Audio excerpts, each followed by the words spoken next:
భద్రాచలము పుణ్యక్షేత్రము అంతా రామమయం. భక్తుడు భద్రుని కొండగా మార్చి కొలువై ఉన్న స్థలం.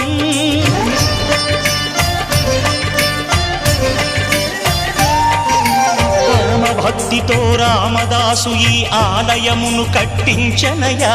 సీతారామ లక్ష్మణులకు ఆభరణములే చేయించనయా.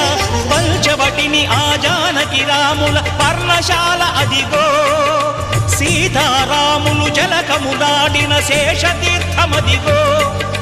రామ భక్తితో నదిగా మారిన శబరి ఇదే.